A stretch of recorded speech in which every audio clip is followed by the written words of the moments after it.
Hi students, ഇന്ന് നമ്മൾ discuss ചെയ്യുന്നത് automobile electrical and electronic systems third module ignition സിസ്റ്റത്തിൻ്റെ പാർട്ട് 2 ആണ്.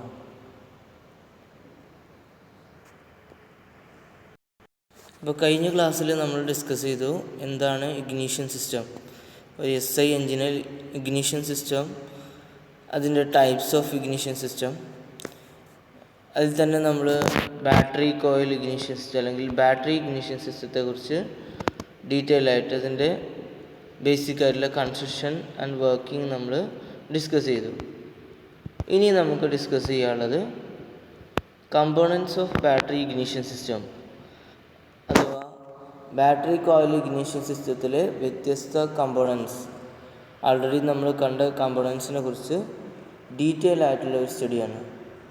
അപ്പോൾ ആദ്യം എന്തെല്ലാം കമ്പോണൻറ്റ്സ് ആണ് ഒരു ബാറ്ററി കോയിൽ ഇഗ്നിഷൻ സിസ്റ്റത്തിലുള്ളത് നോക്കാം. ഫസ്റ്റ് ഒരു ബാറ്ററി ഉണ്ടാവും, next ignition coil, next contact breaker, condenser, distributor and spark plug. ഇതിന് പുറമെ അമ്മീറ്റർ, അതുപോലെ ഇഗ്നിഷൻ സ്വിച്ച്, ഇതൊക്കെ ഉണ്ടാവും. അപ്പോൾ ഇത് മെയിൻ കമ്പോണൻറ്റ്സ് ആണ് ഇവിടെ പറഞ്ഞുള്ളത്. പിന്നെ ഇതിൻ്റെ കൂടെ ഹൈ ടെൻഷൻ കേബിളുകൾ, വയേഴ്സ്, ഇതൊക്കെ ഉണ്ടാവും. ബേസിക് ആയിട്ടുള്ള മെയിൻ കമ്പോണൻറ്റ്സ് ആണ് ഇവിടെ പറഞ്ഞിട്ടുള്ളത്. ഇനി നമുക്ക് ഇതിന് ഓരോന്നിനെ കുറിച്ച് ഡീറ്റെയിൽ ആയിട്ട് നോക്കാം. First one, battery. ബാറ്ററിയാണ് നമ്മൾ ഇഗ്നിഷൻ സിസ്റ്റത്തിന് ആവശ്യമായിട്ടുള്ള സപ്ലൈ അല്ലെങ്കിൽ ഇലക്ട്രിക്കൽ എനർജി പ്രൊവൈഡ് ചെയ്യുന്നത്. അപ്പോൾ ഏത് ഇഗ്നിഷൻ സിസ്റ്റം ആണെങ്കിലും അതിന് സപ്ലൈ ആവശ്യമാണ്, ഇലക്ട്രിക്കൽ എനർജി ആവശ്യമാണ്. അപ്പോൾ നമ്മൾ സ്റ്റാർട്ട് ചെയ്യുന്ന സമയത്ത് അത് പ്രൊവൈഡ് ചെയ്യുന്നത് ബാറ്ററിയാണ്.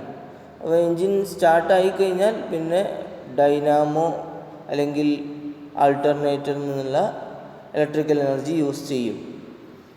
എന്നാൽ എൻജിൻ സ്റ്റാർട്ടാവുന്നതിന് മുന്നേ നമുക്ക് ബാറ്ററിയിൽ നിന്നാണ് ആ പവർ സപ്ലൈ എടുക്കുന്നത്. എന്നാലും കൂടുതൽ വാഹനങ്ങൾ ബാറ്ററി ഓയിൽ ഇഗ്നിഷൻ സിസ്റ്റത്തിൽ ബാറ്ററി ത്രൂ ആണ്. ഡൈനാമോ ഈ ബാറ്ററി ചാർജ് ചെയ്തുകൊണ്ടിരിക്കും. ചില സമയത്ത് ഡയറക്റ്റ് ഡൈനാമോ എന്ന് എടുക്കും, അല്ലെങ്കിൽ ബാറ്ററി ത്രൂ ആണ് എന്ത് ചെയ്യുക, ഇതിലേക്ക് സപ്ലൈ കൊടുക്കുന്നത്.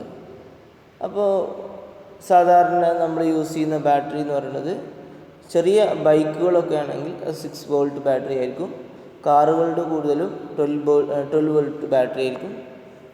ചില അപൂർവ സമയങ്ങളിൽ കുറച്ച് വലിയ വെഹിക്കിൾസിൽ 24 വോൾട്ട് ബാറ്ററി യൂസ് ചെയ്യും. അഥവാ പെട്രോൾ എൻജിൻസിനാണ് നമ്മൾ ഉദ്ദേശിച്ചത്. ഹെവി വെഹിക്കിൾസിൽ നമ്മൾ സാധാരണ 24 വോൾട്ട് യൂസ് ചെയ്യാറുണ്ട്, പക്ഷേ അതൊക്കെ കൂടുതലും ഡീസൽ എൻജിൻസ് ആവും. നമ്മളിവിടെ യൂസ് ചെയ്യുന്ന ഇഗ്നിഷൻ സിസ്റ്റത്തെ കുറിച്ചാണ് നമ്മൾ പറയുന്നത്. Ignition system spark Ignited vehicles, വലിയ വാഹനങ്ങളിൽ കൂടുതലും ഉണ്ടാവില്ല. കാറുകളാണ് കൂടുതലും പെട്രോൾ എൻജിൻസ് ഉണ്ടാവുക, ലൈറ്റ് മോട്ടോർ വെഹിക്കിൾസിലും. അപ്പോൾ അതിൻ്റെ കേസിൽ സാധാരണ ബാറ്ററി ഉണ്ടാവാറ് 12 വോൾട്ട് ബാറ്ററി ആയിരിക്കും. ഇനി ഇതിൽ തന്നെ സാധാരണ ബാറ്ററിനെ കുറിച്ച് നമ്മൾ ആൾറെഡി ഡീറ്റെയിൽ ആയിട്ട് ഡിസ്കസ് ചെയ്തതാണ്.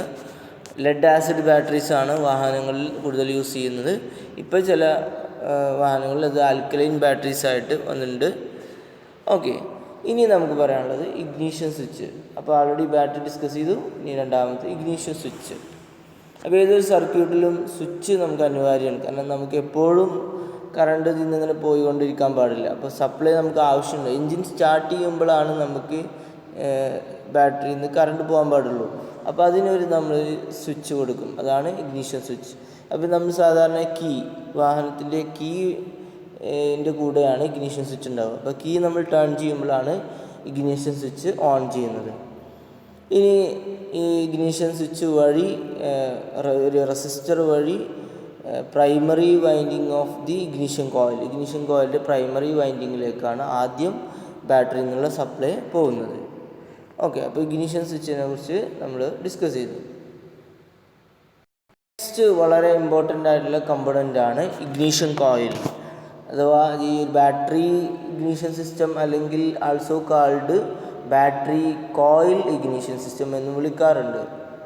ബാറ്ററി ഇഗ്നിഷൻ സിസ്റ്റം അല്ലെങ്കിൽ ബാറ്ററി കോയിൽ ഇഗ്നിഷൻ സിസ്റ്റം എന്ന് വിളിക്കാറുണ്ട്. കാരണം ഈ ബാറ്ററിയും പിന്നെ ഒരു ഇഗ്നിഷൻ കോയിലാണ് ഈ ഒരു സിസ്റ്റത്തിൻ്റെ മെയിൻ കമ്പോണൻസ് എന്ന് പറയുന്നത്.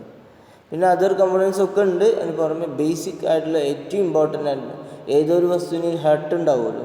അപ്പോൾ അതുപോലെ ഈ ഇഗ്നിഷൻ സിസ്റ്റത്തിൻ്റെ ബാറ്ററി കോയിൽ ഇഗ്നിഷൻ സിസ്റ്റത്തിൻ്റെ ഹെർട്ട് എന്ന് പറയുന്നത് ഇഗ്നിഷൻ കോയിലാണ്. ഈ ഇഗ്നിഷൻ കോയിൽ ബേസിക്കലി ഒരു ട്രാൻസ്ഫോമറാണ്. അപ്പോൾ main part of battery ignition സിസ്റ്റമാണ്. ഇതിൻ്റെ പർപ്പസ് എന്ന് പറയുന്നത് സ്റ്റെപ്പ് അപ്പ് ബാറ്ററി വോൾട്ടേജിനെ സ്റ്റെപ്പ് അപ്പ് ചെയ്യാണ്. അപ്പോൾ ഇതൊരു ട്രാൻസ്ഫോമർ തന്നെയാണ്. ഇതെന്താ ചെയ്യുന്നതെന്ന് വെച്ചാൽ, നമ്മൾ സ്പാർക്ക് പ്രൊഡ്യൂസ് ചെയ്യുന്നെങ്കിൽ സ്പാർക്ക് പ്ലഗിൽ സ്പാർക്ക് പ്രൊഡ്യൂസ് നമ്മൾ SI എൻജിൻസ്, സ്പാർക്ക് ഇഗ്നൈറ്റഡ് എൻജിൻസിൽ, ഇഗ്നിഷൻ സിസ്റ്റത്തിൽ സ്പാർക്ക് പ്രൊഡ്യൂസ് ചെയ്യാനാണല്ലോ ഇഗ്നിഷൻ സിസ്റ്റം. അഥവാ എൻജിൻ്റെ അകത്ത് കംപ്രഷൻ സ്റ്റോക്കിൽ ബേണിങ് അല്ലെങ്കിൽ കമ്പഷൻ ഓഫ് ഫ്യൂൽ നടക്കണമെങ്കിൽ കൊടുക്കുന്ന സ്പാർക്കിന്. അപ്പോൾ ആ സ്പാർക്ക് പ്രൊഡ്യൂസ് ചെയ്യണമെങ്കിൽ സാധാരണ ബാറ്ററിയിൽ നിന്നുള്ള വോൾട്ടേജ് പോരാ, എന്താണ്, ഹൈ വോൾട്ടേജ് വേണം. അപ്പോൾ ആ ഹൈ വോൾട്ടേജ് നമ്മൾ ബാറ്ററിയിൽ നിന്ന് കിട്ടുന്ന ലോ വോൾട്ടേജ് നമുക്ക് ഹൈ വോൾട്ടേജ് ആയിട്ട് സ്റ്റെപ്പ് അപ്പ് ചെയ്യാൻ വേണ്ടിയിട്ടാണ് ഇഗ്നിഷൻ കോയിൽ യൂസ് ചെയ്യുന്നത്. അപ്പോൾ ഇത് സ്റ്റെപ്പ് അപ്പ് ട്രാൻസ്ഫോമറാണ്, working as a step up transformer. സാധാരണ ബാറ്ററിൻ്റെ വോൾട്ട് എന്ന് പറഞ്ഞാൽ 12 വോൾട്ടൊക്കെയാണ് ഉണ്ടാവുക. അപ്പോൾ ആ 12 വോൾട്ടിൽ നിന്ന് ഏകദേശം 20,000 മുതൽ 30,000, 20,000 മുതൽ 30,000 വോൾട്ടിൻ്റെ അത്രയും ഹൈ വോൾട്ടേജ് ആയിട്ട് സ്റ്റെപ്പ് അപ്പ് ചെയ്യുക എന്നുള്ളതാണ് ഇഗ്നിഷൻ കോയിലിൻ്റെ ഫങ്ഷൻ. അപ്പോൾ ഈ ട്രാൻസ്ഫോമർ പോലെ തന്നെയാണ്, സ്റ്റെപ്പ് അപ്പ് ട്രാൻസ്ഫോമർ പോലെ തന്നെയാണ് ഇതിൻ്റെ വർക്കിംഗ്. അപ്പോൾ സ്വാഭാവികമായിട്ടും ഈ ട്രാൻസ്ഫോമറിനെ കുറിച്ച് നമ്മൾ ആൾറെഡി ഡിസ്കസ് ചെയ്തതാണ്. ട്രാൻസ്ഫോമറിൻ്റെ അകത്ത് ഒരു കോറും അതിനകത്ത് പ്രൈമറി കോയിലും സെക്കൻഡറി കോയിലും ഉണ്ടാകും. പ്രൈമറി കോയിൽ എന്ന് പറഞ്ഞാൽ നമ്മൾ സപ്ലൈ കൊടുക്കുന്നത് പ്രൈമറി, നമ്മൾ സപ്ലൈ ഔട്ട്പുട്ട് എടുക്കുന്നത് സെക്കൻഡറി. അപ്പോൾ അങ്ങനെ അതുപോലെ തന്നെയാണ് ഇഗ്നിഷൻ കോയിലിനുള്ളത്. ഇഗ്നിഷൻ കോയിലിൻ്റെ കേസിലാണെങ്കിലും ഒരു പ്രൈമറി വൈൻഡിങ് കൊടുക്കുന്ന ബാറ്ററി നമ്മൾ പ്രൈമറി വൈൻഡിങ്ങിലേക്കാണ് കറണ്ട് കൊടുക്കുക. പിന്നെ സെക്കൻഡറി വൈൻഡിങ്ങിലാണ് മ്യൂച്വൽ ഇൻഡക്ഷൻ വഴി ഹൈ വോൾട്ടേജ് ഇൻഡ്യൂസ് ചെയ്ത് നമ്മൾ സ്പാർക്ക് പ്ലഗിലേക്ക് കൊടുക്കുക. അപ്പോൾ ഇതിന് പ്രൈമറി വൈൻഡിങ് ഉണ്ടാവും, സെക്കൻഡറി വൈൻഡിങ്, ഒരു മാഗ്നറ്റിക് കോറും ഉണ്ടാവും. ഇനി പ്രൈമറി വൈൻഡിങ്ങിൽ എപ്പോഴും കുറഞ്ഞ നമ്പർ ഓഫ് വൈൻഡിങ്സിൻ്റെ ടേൺസ് ഉണ്ടാവുള്ളൂ. ചുരുളുകൾ, അതിൻ്റെ ചുറ്റൽ എണ്ണം കുറവായിരിക്കും. കാരണം എപ്പോഴും സ്റ്റെപ്പ് അപ്പ് ട്രാൻസ്ഫോമർ ആകുമ്പോൾ പ്രൈമറിയിൽ കുറവും സെക്കൻഡറിയിൽ കൂടുതലായിരിക്കും. അങ്ങനെയാണ് നമ്മൾ വോൾട്ടേജ് ഇൻഡ്യൂസ് ചെയ്യുന്നത്, സെക്കൻഡറിയിൽ ഇൻക്രീസ് ചെയ്യുന്നത്. അപ്പോൾ പ്രൈമറിയിൽ നമ്മൾ നമ്പർ ഓഫ് ടേൺസ് കുറവായിരിക്കും, തിക്ക് വയറായിരിക്കും. എന്നാൽ സെക്കൻഡറിയിൽ ഹയർ നമ്പർ ഓഫ് ടേൺസ്, കൂടുതൽ നമ്പർ ഓഫ് ടേൺസ് കമ്പിച്ചുരുകൾ ഉണ്ടാവും.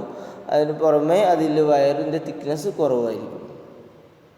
അപ്പോൾ ഈ ബേസിക്കലി ഇഗ്നിഷൻ കോയിലിൻ്റെ കൺസ്ട്രക്ഷനാണ് നമ്മളിപ്പോൾ ഈ പറഞ്ഞത്. ഇനി ഇഗ്നിഷൻ കോയിലിൽ സെക്കൻഡറിയിൽ ഹൈ വോൾട്ടേജ് പ്രൊഡ്യൂസ് ചെയ്യും. ആ ഹൈ വോൾട്ടേജ് നമ്മൾ നേരെ ഡിസ്ട്രിബ്യൂട്ടർ വഴി സ്പാർക്ക് പ്ലഗിലേക്ക് കൊടുക്കുകയാണ് ചെയ്യുക. ഓക്കെ, ഇനി നമ്മൾ ഡിസ്കസ് ചെയ്യുന്നത് ടൈപ്സ് ഓഫ് ഇഗ്നിഷൻ കോയിലാണ്. അപ്പോൾ ഇഗ്നിഷൻ കോയിൽ 2 തരത്തിലുണ്ട്. ഫസ്റ്റ് ടൈപ്പാണ് core type ignition coil. Core type ignition coil എന്ന് പറഞ്ഞാൽ അതിൻ്റെ പ്രത്യേകത എന്ന് പറഞ്ഞാൽ സെൻട്രലൊരു കോർ, അതിൽ മാഗ്നറ്റിക് കോർ ഉണ്ടാവും. ഈ ചിത്രത്തിൽ കാണുന്നത് പോലെ ഇതാണ് കോർ. ഈ കോറിൻ്റെ മേലെ നമ്മൾ ആദ്യം പ്രൈമറി വൈൻഡിങ്സ് എന്ന് പറഞ്ഞാൽ നമ്മൾ സപ്ലൈ കൊടുക്കുന്ന വൈൻഡിങ്സ്, നമ്പർ ഓഫ് ടേൺസ് കുറവായിരിക്കും, തിക്കായിട്ടുള്ള വയർ, അത് നമ്മൾ ആദ്യം ഈ കോറിൻ്റെ മേലെ ചുറ്റും. അതിൻ്റെ പുറമെ അതിൻ്റെ മേലായിട്ട് മുകളിലായി തന്നെ നമ്മൾ സെക്കൻഡറി വൈൻഡിങ്സ്, പ്രൈമറിക്ക് മുകളിലായിട്ട് സെക്കൻഡറി വൈൻഡിങ്സും ചുറ്റും. ഈ ഒരു രീതിയിൽ കൊടുക്കുന്നതിനാണ് കോർ ടൈപ്പ് ഇഗ്നിഷൻ കോയിൽ. ഈ ഒരു ടൈപ്പ് ഇഗ്നിഷൻ കോയിൽ കൂടുതൽ വാഹനങ്ങളിൽ നമ്മൾ കാണാൻ കഴിയില്ല. കൂടുതൽ കഴിയുന്നത് നെക്സ്റ്റ് നമ്മൾ പറയാൻ പോകുന്ന ടൈപ്പാണ്. അപ്പോൾ ഇതിൽ എന്ന് പറയുന്നത് ഫസ്റ്റ് ഒരു മാഗ്നറ്റിക് കോറ്, അതിന് പുറമെ അതിൻ്റെ മുകളിലായിട്ട് പ്രൈമറി വൈൻഡിങ്സ്, അതിൻ്റെ മുകളിലായിട്ട് സെക്കൻഡറി വൈൻഡിങ്സ്. ഇത് ഈ പ്രൈമറി വൈൻഡിങ്സിന് സെക്കൻഡറി വൈൻഡിങ്സിൻ്റെ ഇടയിൽ പ്രോപ്പർ ഇൻസുലേഷൻ നമ്മൾ കൊടുക്കും. ഓക്കെ, ഇനി നമുക്ക് രണ്ടാമത്തെ ടൈപ്പിലേക്ക് നോക്കാം. രണ്ടാമത്തെ ടൈപ്പ് എന്ന് പറഞ്ഞാൽ metal clad or can type ignition coil. Metal clad or can type, ഇതൊരു ക്യാൻ രൂപത്തിലായിരിക്കും. ഇതാണ് ഇത്രകാലം സാധാരണയായിട്ട് നമ്മൾ കാണുന്ന കാറുകളിൽ, പഴയ കാറുകളിൽ കൂടുതലും കാണുന്നത്. അഥവാ മാരുതി 800, നമ്മുടെ ഡിസ്ട്രിബ്യൂട്ടർ ടൈപ്പ് MPFI സിസ്റ്റം, അതുപോലെ തന്നെ ഇലക്ട്രോണിക് ഇഗ്നിഷൻ സിസ്റ്റം വരുന്നതിന് മുന്നേ ഉള്ള വാഹനങ്ങൾ. ഇപ്പോൾ വരുന്ന ഏറ്റവും പുതിയതായിട്ടുള്ള കാറുകളിൽ ഇതല്ല, ഈ ടൈപ്പല്ല. നമ്മൾ സാധാരണ നേരത്തെ പറഞ്ഞ കോർ ടൈപ്പോ അല്ലെങ്കിൽ വേറെ കുറച്ചുകൂടി അഡ്വാൻസ്ഡ് ആയിട്ടുള്ള ടൈപ്പാണ് ഇഗ്നിഷൻ കോയിൽ വരാറുള്ളത്.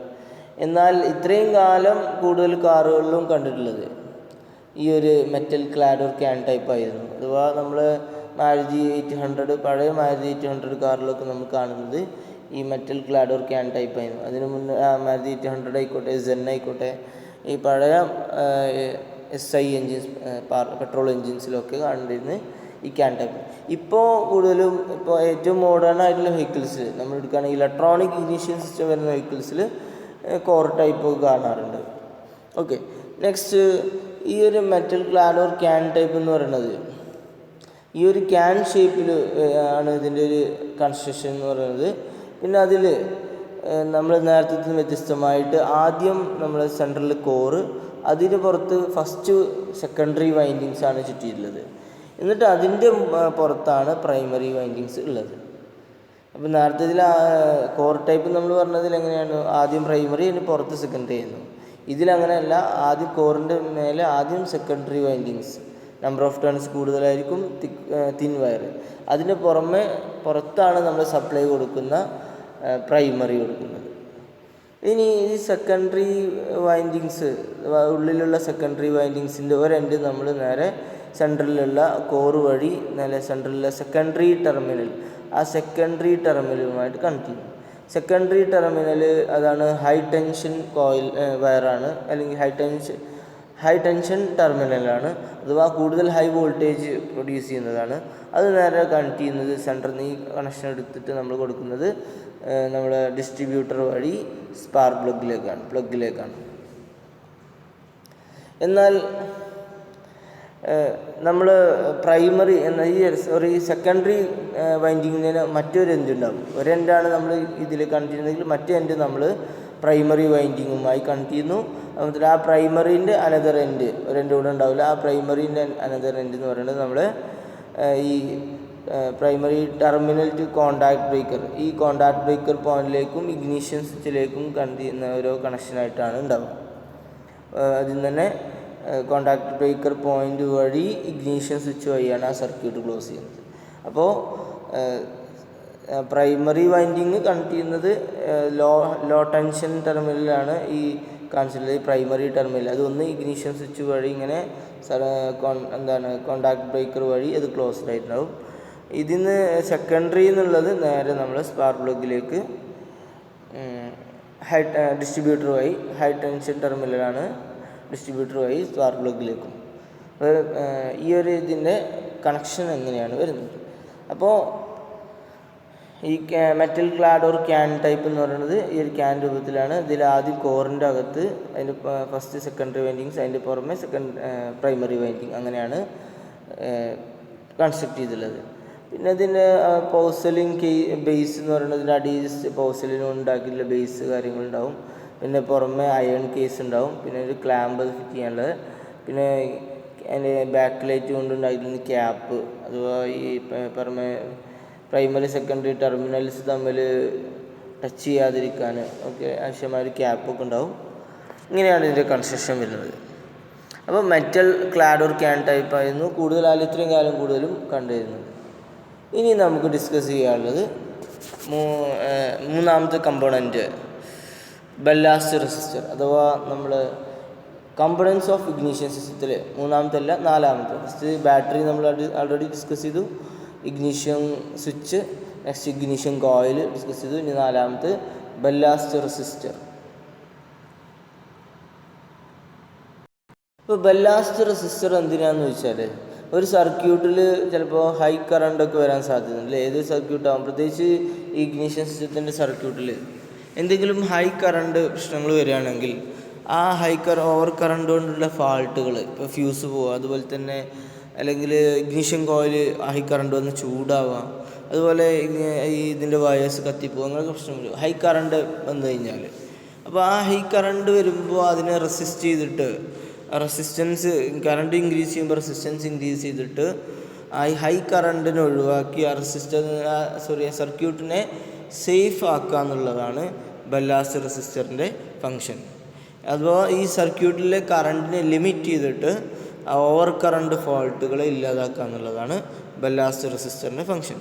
അപ്പോൾ നമ്മളൊരു എൻജിൻ ലോസ് RPM റൊട്ടേറ്റ് ചെയ്യുന്ന സമയത്ത്, എൻജിൻ പതുക്കെ കറങ്ങുന്ന സമയത്ത് കോണ്ടാക്ട് ബ്രേക്കർ പോയിൻറ്റ്സ് കൂടുതൽ സമയം ക്ലോസ്ഡ് ആയി കിടക്കാൻ, കുറഞ്ഞ സമയം ഓപ്പൺ ആയി കിടക്കാൻ സാധിക്കും. അപ്പോൾ കൂടുതൽ സമയത്ത് ക്ലോസ്ഡ് ആകുമ്പോൾ പ്രൈമറിയിലൂടെ പാസ് ചെയ്യുന്ന കറണ്ട് കൂടുതൽ സമയം പാസ് ചെയ്തുകൊണ്ടിരിക്കും. അപ്പോൾ അത് ചൂടാവാൻ സാധ്യതയുണ്ട്. മാത്രമല്ല അതിൻ്റെ കറണ്ടിൻ്റെ എമൗണ്ട് കൂടാനും സാധ്യതയുണ്ട്. അപ്പോൾ ആ സമയത്ത് ലോ സ്പീഡിൽ, low RPM contact breaker points ഇങ്ങനെ ക്ലോസ്ഡ് ആയി കൂടുതൽ സമയം പ്രൈമറി കറണ്ട് പാസ് ചെയ്യുന്ന സമയത്ത് ഈ ഒരു റെസിസ്റ്റൻസ്, ബലാസ്റ്റ് റെസിസ്റ്റൻസ് ഇതിൽ കൊടുത്തില്ലെങ്കിൽ അത് ഈ നമ്മൾ ഇൻഡക്ഷൻ കോയിൽ അല്ലെങ്കിൽ നമ്മൾ ഇഗ്നീഷൻ കോയിൽ ഹീറ്റ് ആവാൻ സാധ്യതയുണ്ട്. അപ്പോൾ റെസിസ്റ്റൻസ് നമ്മൾ കൊടുത്തു കഴിഞ്ഞാൽ, ഈ ഒരു ബല്ലാസ്റ്റ് റെസിസ്റ്റൻസ് കൊടുത്തു കഴിഞ്ഞാൽ അത് കറണ്ടിൻ്റെ വാല്യൂ കൂടുമ്പോൾ സ്വാഭാവികമായിട്ടും റെസിസ്റ്റൻസ് ഇൻക്രീസ് ചെയ്തിട്ട് ആ കറണ്ടിൻ്റെ എമൗണ്ട് കുറയും. അപ്പോൾ എമൗണ്ട് കുറക്കും. അങ്ങനെ ഈ ഒരു സർക്യൂട്ടിനെ അഥവാ സേഫാക്കും. അതിൻ്റെ കൂടെ തന്നെ ഇഗ്നീഷൻ കോയിലിനെ ഓവർ ഹീറ്റ് ആകുന്നിട്ടും രക്ഷപ്പെടുത്തും. അപ്പോൾ ബല്ലാസ്റ്റ് റെസിസ്റ്ററിൻ്റെ ഫങ്ഷൻ എന്ന് പറയുന്നത് ഇതിലെന്തെങ്കിലും ഓവർ കറണ്ട് ഫാൾട്ടുകൾ വരുമ്പോൾ അതിനെ റെക്ടിഫൈ ചെയ്യുക, അല്ലെങ്കിൽ അതിനെ ഒഴിവാക്കുക, ആ ഒരു ഓവർ കറണ്ടിനെ ലിമിറ്റ് ചെയ്തിട്ട് റെസിസ്റ്റ് ചെയ്തിട്ട് സർക്യൂട്ടിനെ സേഫ് ആക്കുക എന്നുള്ളതാണ്. ഓക്കെ, ഇനി നെക്സ്റ്റ് കമ്പോണൻ്റാണ് നമുക്ക് പറയാനുള്ളത്. വളരെ ഇമ്പോർട്ടൻ്റ് ആയിട്ടുള്ള അനദർ കമ്പോണൻ്റാണ് കോണ്ടാക്ട് ബ്രേക്കർ പോയിൻറ്റ്സ്. അപ്പോൾ നമ്മൾ ആൾറെഡി ഡിസ്കസ് ചെയ്തു, ഇതിൽ ഒരു ബാറ്ററി കോയിൽ ഇഗ്നീഷൻ സിസ്റ്റത്തിൽ ബാറ്ററി ഉണ്ടാവും, ഇഗ്നീഷൻ കോയിൽ ഉണ്ടാവും. പക്ഷേ ഈ ബാറ്ററിയിൽ നിന്ന് നമുക്ക് എപ്പോഴും കിട്ടുന്നത് DC അല്ലെങ്കിൽ ഡയറക്റ്റ് കറണ്ടാണ്. നമ്മൾ ഇഗ്നീഷൻ കോയിൽ, ട്രാൻസ്ഫോമർ എന്നാൽ ഇഗ്നീഷൻ കോയിൽ, അതിൻ്റെ പ്രൈമറി വൈൻഡിങ്സിന് സെക്കൻഡറി വൈൻഡിങ്, അഥവാ ഇഗ്നീഷൻ കോയിൽ എന്ന് പറയുന്നത് ഈ ഇതിലുള്ള ട്രാൻസ്ഫോമർ. അപ്പോൾ ഈ ഒരു ഏതൊരു ട്രാൻസ്ഫോമർ ആണെങ്കിലും നമ്മൾ കൊടുക്കുന്നത്, ഇപ്പോൾ ഇവിടെ ഈ ട്രാൻസ്ഫോമറിൻ്റെ ബേസിക് വർക്കിംഗ് എന്ന് പറഞ്ഞാൽ നമ്മൾ കൊടുക്കും ആൾട്ടർനേറ്റിംഗ് കറണ്ട് കൊടുത്തു കഴിഞ്ഞാൽ ഇവിടെ ആൾട്ടർനേറ്റിംഗ് ഫ്ലക്സ് ക്രിയേറ്റ് ചെയ്യും. അതിനെച്ചത് പ്രൈമറി കോയിലുള്ളത് ഈ കോർ വഴി സെക്കൻഡറി കോയിലിൽ മാഗ്നറ്റിക് ഫ്ലക്സ് ഇൻഡ്യൂസ് ചെയ്തിട്ടാണ്, മ്യൂച്വൽ ഇൻഡക്ഷൻ വഴിയാണ് നമുക്ക് ഈ ഒരു ഇതിന് ഔട്ട്പുട്ടായിട്ട് ഹൈ വോൾട്ടേജ്, അല്ലെങ്കിൽ നമ്മൾ സ്റ്റെപ്പ് ഡൗൺ ട്രാൻസ്ഫോമർ ആണെങ്കിൽ ലോ വോൾട്ടേജ് കിട്ടുന്നത്. പക്ഷേ ഇവിടെ ആൾട്ടർനേറ്റിംഗ് കറണ്ട് കൊടുക്കുമ്പോഴാണ്, അഥവാ ആൾട്ടർനേറ്റിംഗ് കറണ്ടിൻ്റെ പ്രത്യേകത എന്താണ്? ആൾട്ടർനേറ്റിംഗ് കറണ്ടിൻ്റെ പ്രത്യേകത വെച്ചാൽ അതിൻ്റെ ഡയറക്ഷൻ ആൻഡ് മാഗ്നിറ്റ്യൂഡ് ചേഞ്ച് ചെയ്തുകൊണ്ടിരിക്കണം. അപ്പോൾ ഡയറക്ഷൻ മാഗ്നിറ്റ്യൂഡ് ചേഞ്ച് ചെയ്യുമ്പോൾ സ്വാഭാവികമായിട്ടും നമ്മളെ പ്രൈമറി വൈൻഡിങ്സ്, അതുപോലെ തന്നെ സെക്കൻഡറി വൈൻഡിങ്, ഈ പ്രൈമറി വൈൻഡിങ് സെക്കൻഡറി വൈൻഡിങ്ങിലെ കോറിൽ ഈ ആൾട്ടർനേറ്റിംഗ് ഫ്ലക്സ് ക്രിയേറ്റ് ചെയ്യും.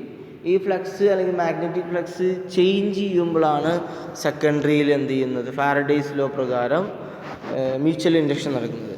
എന്നാൽ നമ്മൾ ബാറ്ററിയിൽ നിന്ന് കിട്ടുന്ന കറണ്ട് ഡയറക്റ്റ് കറണ്ട് DC ആണ്. ഈ DC കൊണ്ട് ഒരിക്കലും നമുക്ക് മ്യൂച്വൽ ഇൻഡക്ഷൻ നടക്കില്ല. അപ്പോൾ പിന്നെ എങ്ങനെയാണ് ഇവിടെ നമുക്ക് മ്യൂച്വൽ ഇൻഡക്ഷൻ ചെയ്ത് ഇത് ട്രാൻസ്ഫോമർ ആക്ഷൻ ചെയ്യുന്നതെന്ന് വെച്ചാൽ, ട്രാൻസ്ഫോമർ ആക്ഷൻ നടക്കുന്നതെന്ന് വെച്ചാൽ, ഇവിടെ നമുക്ക് ആകെ ഒരു വഴി സർക്യൂട്ടിനെ മെയ്ക്ക് ആൻഡ് ബ്രേക്ക് ചെയ്യാണ്. സർക്യൂട്ടിനെ നമ്മൾ മെയ്ക്ക് ആൻഡ് ബ്രേക്ക് ചെയ്യുക. എന്താ മെയ്ക്ക് ആൻഡ് ബ്രേക്ക് ചെയ്യുക? Just switch on and off ചെയ്യുക. മെയ്ക്ക് ആൻഡ് ബ്രേക്ക് ചെയ്യുക. നമുക്ക് എപ്പോഴാണോ സ്പാർക്ക് വേണ്ടത് ആ സമയത്ത് നമ്മൾ ഈ സർക്യൂട്ടിൻ്റെ just switch on and off ചെയ്യുമ്പോൾ അതിലെ കറണ്ട് ഓൺ ആവുകയും ചെയ്യും. കറണ്ട് ഓൺ ചെയ്യുമ്പോൾ എന്താ സംഭവിച്ചാൽ കറണ്ടിൻ്റെ വാല്യൂ മാറും. കറണ്ട് 0 to ഹൈ കൂടും കുറയും ചെയ്യും അല്ലേ. 0 ഓഫ് ചെയ്യുമ്പോൾ ഒറ്റ 0 ആവും, ഓൺ ചെയ്യുമ്പോൾ കൂടും. അപ്പോൾ അങ്ങനെ കറണ്ടിൻ്റെ വാല്യൂ വ്യത്യാസം വരും. അപ്പോൾ അതിൽ പ്രൊഡ്യൂസ് ചെയ്യുന്ന മാഗ്നറ്റിക് ഫ്ലക്സും അതുപോലെ തന്നെ കൂടും കുറയും. 0 അപ്പോൾ ഈ 0 ഹൈ അങ്ങനെ അതിൻ്റെ ഒരു വേരിയേഷൻ വരും. ഇങ്ങനെ ഫ്ലക്സിൽ വേരിയേഷൻ അല്ലെങ്കിൽ ചേഞ്ച് വന്നു കഴിഞ്ഞാൽ മാത്രമേ ഇൻഡക്ഷൻ നടക്കുകയുള്ളൂ.